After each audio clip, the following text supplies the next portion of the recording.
RBI ఖజానా పసిడి వెలుగులతో మెరిసిపోతోంది. ప్రపంచ ధనిక దేశాలతో పోటీ పడి భారత్ బంగారం దిగుమతి చేసుకుంటోంది. భారతీయులకు బంగారంపై తరగని మోజుంటుంది, అది తెలిసిన విషయమే. ఆర్బీఐ కూడా అదే బాటలో నడుస్తోంది. అంతర్జాతీయంగా ప్రపంచ దేశాల మధ్య ఉద్రిక్తతలు పెరుగుతున్న నేపథ్యంలో బంగారం మీద పెట్టుబడులు పెట్టడం మంచిదనే అభిప్రాయానికి ఆర్బీఐ వచ్చినట్టు కనిపిస్తోంది. అసలు భారత్ దగ్గర ఉన్న బంగారం నిల్వలు ఎన్ని? 2024-25 మధ్య ఆర్బీఐ ఖజానాకు చేరిన బంగారం ఎంత?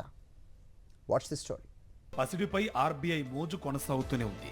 గత ఆర్థిక సంవత్సరం ద్వితీయార్థంలో 25 టన్నుల పసిడిని ఆర్బీఐ కొనుగోలు చేయగా, గత ఆర్థిక సంవత్సరం మొత్తం మీద 57 టన్నుల బంగారాన్ని అదనంగా సమకూర్చుకుంది.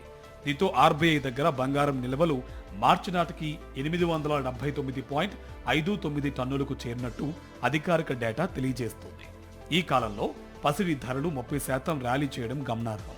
గత 7 ఏళ్లలోనే ఆర్బీఐ అత్యధికంగా పసిడిని గత ఆర్థిక సంవత్సరంలోనే కొనుగోలు చేసింది.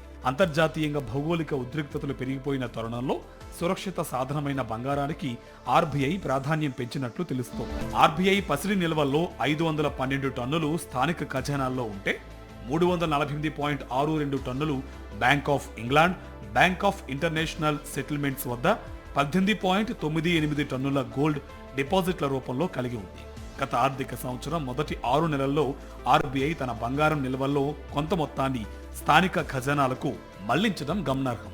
2024 మార్చి నాటికి స్థానిక నిల్వలు 408 టన్నులే కాగా, గత సెప్టెంబర్ నాటికి 510.46 టన్నులకు పెంచుకుంది. ఇక విదేశీ మారక నిల్వల్లో బంగారం వాటా 2024 మార్చి నాటికి 9.32% కాగా, 2025 మార్చి నాటికి 11.70% పెరిగింది.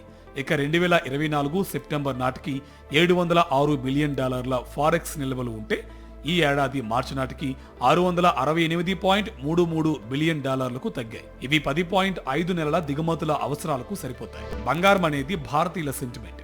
బంగారం ఉండడాన్ని భారతీయులు గౌరవంగా భావిస్తారు. ఆర్బీఐ కూడా బంగారంపై పెట్టుబడులు పెట్టడాన్ని ఆర్థికవేత్తలు స్వాగతిస్తున్నారు. ప్రస్తుత పరిస్థితుల్లో ఇదే బెటర్ అని చెప్తున్నారు.